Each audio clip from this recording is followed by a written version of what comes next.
నంద్యాల జిల్లాలో జోరుగా వజ్రాల వేట కొనసాగుతుంది. ప్రతిరోజు 5 మందికి వజ్రాలు దొరుకుతున్నట్లుగా కూడా తెలుస్తోంది. 15 లక్షల విలువ చేసే వజ్రం లభ్యమైనట్లుగా కూడా మనకి సమాచారం. కర్నూలు జిల్లా జొన్నగిరి ప్రాంతంలోనే కాదు, నంద్యాల జిల్లా గాజులపల్లె ప్రాంతంలో కూడా వజ్రాలు వేట కొనసాగుతోంది.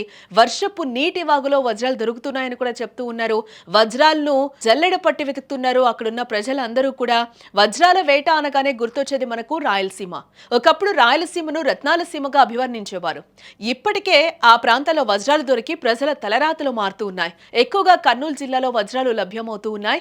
ఆ జిల్లాలోని జొన్నగిరి ప్రాంతంలోనే కాదు, ఇప్పుడు నంద్యాల జిల్లా కూడా వజ్రాలకు చిరునామాగా మారుతోందని కూడా చెప్పుకోవచ్చు.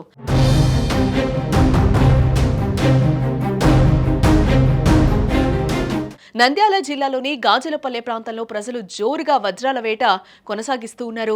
ఇటీవల కురిసిన వర్షాలకు వాగులు వంకలు పొంగి ప్రవహిస్తూ ఉన్నాయి.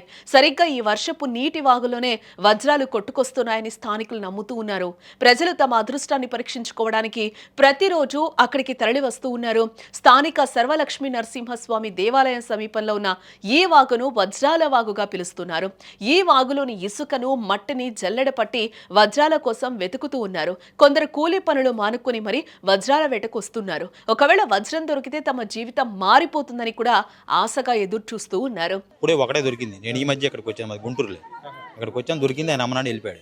ఎంత వరకు వజ్రాలు ఇప్పుడు లభ్యమవుతాయి? ఎంత కాస్ట్ ఉండొచ్చు? మనం వచ్చి ఇప్పుడు 3 రోజులు అయింది. మన దాల్లో వచ్చాను, ఇవాళ ఒకటి దొరికింది. నిన్న ఒకటి దొరికింది. అమ్మనాడు 9 లక్షలు అడిగి అమ్మన్నాడు. ఎంత సైజు దొరుకుతుంది? ఎంత సైజ్ అన్న? ఎంత సైజ్ అయితే 9 లక్షలు. 9 లక్షలు దొరికింది. అయితే దొరికింది అమ్మన్నాడు. ఇప్పుడు ఒకటి దొరికింది 20 వేలకు అడిగి అమ్మన్నాడు, వెళ్ళిపోయాడు. 20 లక్షలు అడిగారా? 20 వేలకు అడిగా, చిన్నది. నిన్న 9 లక్షలు దొరికింది. అంతే.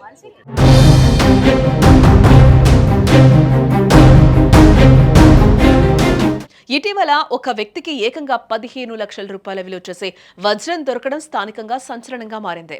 దీంతో చుట్టుపక్కల గ్రామాల నుంచి కూడా ప్రజలు వేలాదిగా తరలివచ్చి వజ్రాల వేటలో మునిగిపోతూ ఉన్నారు. ప్రతిరోజు 5 మందికి వజ్రాలు దొరుకుతున్నాయని కూడా స్థానికులు చెప్తున్న మాట. మరి ఈ వజ్రాల వేట ఎంతవరకు కొనసాగుతుంది? మరికొంతమందికి ఈ అదృష్టం దక్కుతుందా అనేది చూడాలి.